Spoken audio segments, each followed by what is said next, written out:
Hey, how you doing today? I am Tequila Coleman. In today's video, we're going to talk about vindication. So I put up a post on our community tab right here on YouTube where it say your vindication is connected to the very thing God has told you to start.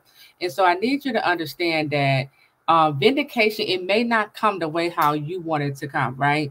You may have in your mind, well, I want a public apology, or I want them to come back and say I'm sorry, or I want them to come back, whatever the case may be, however way you see it in your mind, it might not come that way. Okay.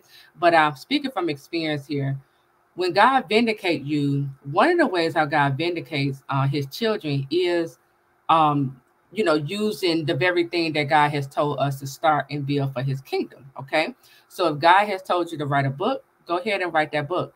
And as you're writing the book, put your testimony in the book, share your truth in the book, because God is going to make sure once you write the book and publish the book, he's going to make sure that this book, where you share your truth at, he's going to make sure that this book gets in the hands of the people who believe the lies about you.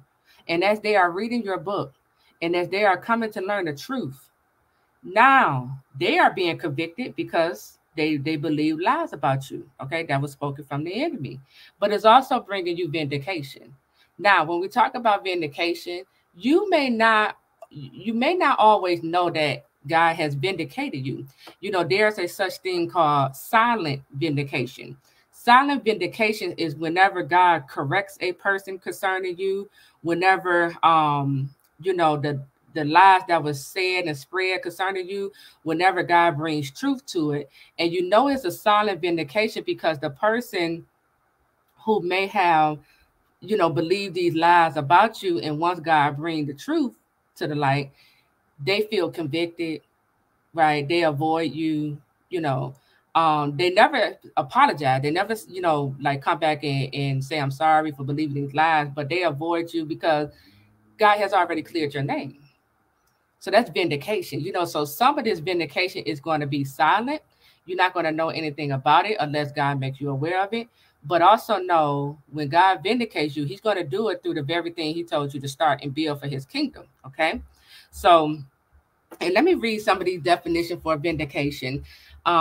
Vindication means the action of clearing someone of blame or suspicious, proof that someone or something is right, proving someone is not guilty after other people have blamed them. So you could have even lost certain opportunities, right?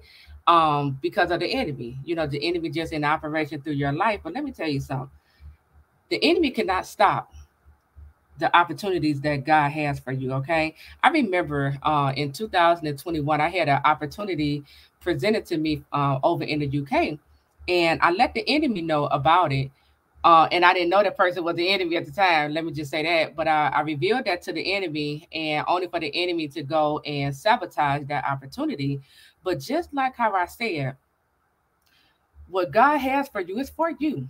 And if God want you in the UK, you're going to be placed in the UK, right? So even though I was upset, I was mad that that opportunity in the UK, back in 2021 was sabotaged.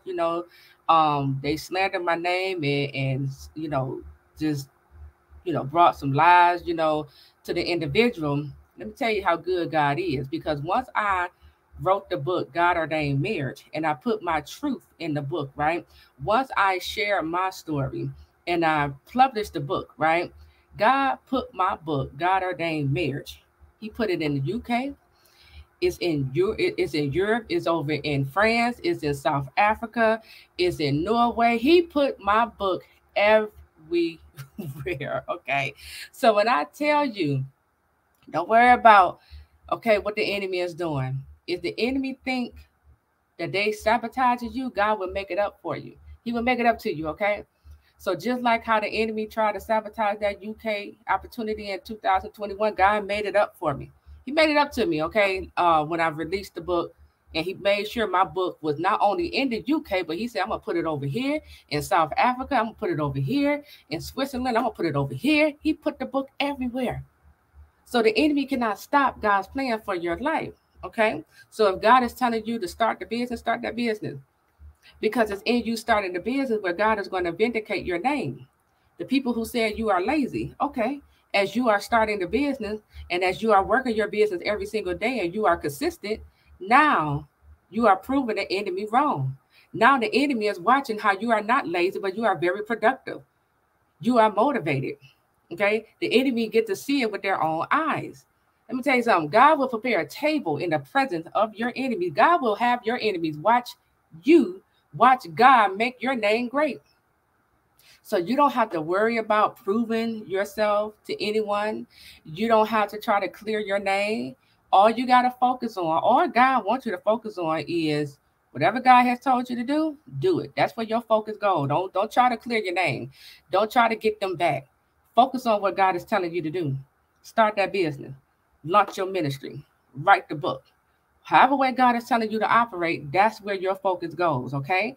And know that as you're building whatever God has called you to build for his kingdom, he's going to vindicate you. Okay?